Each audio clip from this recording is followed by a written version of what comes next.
ಜಮೀರ್ ಅಹಮದ್ ಖಾನ್ ಅವರಿಗೆ ಸಚಿವ ಸ್ಥಾನ ನೀಡುವಂತೆ ಒತ್ತಡ ಜಾಸ್ತಿ ಆಗ್ತಾ ಇದೆ.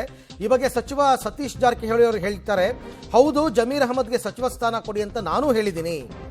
ಸಿಎಂ ಡಿ ಕೆ ಶಿವಕುಮಾರ್ ಅವರನ್ನ ಭೇಟಿ ಮಾಡಿದಾಗ ನನ್ನ ಅಭಿಪ್ರಾಯವನ್ನ ಹೇಳಿದ್ದೀನಿ. ಸೊ ಜಮೀರ್ ಹಾಗೂ ಮತ್ತೊಬ್ಬ ಮುಸ್ಲಿಮರಿಗೆ ಕೊಡಿ ಅಂತ ನಾನು ಹೇಳಿದ್ದೀನಿ. ಅವರೇ ನಮಗೆ ಜಾಸ್ತಿ ಓಟ್ ಹಾಕ್ತಕ್ಕಂಥದ್ದು, ಆ ಸಮುದಾಯಕ್ಕೆ ನಾವು ಪ್ರಾತಿನಿಧ್ಯವನ್ನ ಕೊಡಬೇಕು ಅಂತ ಸತೀಶ್ ಜಾರಕಿಹೊಳಿ ಅವರು ಹೇಳಿದ್ದಾರೆ. ನಮ್ದಂತೆ ಇದೆ, ನಾವು ಹೇಳಿದ್ದೀವಿ, ಸುರ್ಜೇವಾಲಾ ಅವ್ರಿಗೆ ಹೇಳಿದ್ದೀವಿ, ಸಿ ಎಮ್ ಅವ್ರಿಗೂ ಹೇಳಿದ್ದೀವಿ ಅವ್ರಿಗೆ ಕೊಡಿ ಅಂತ.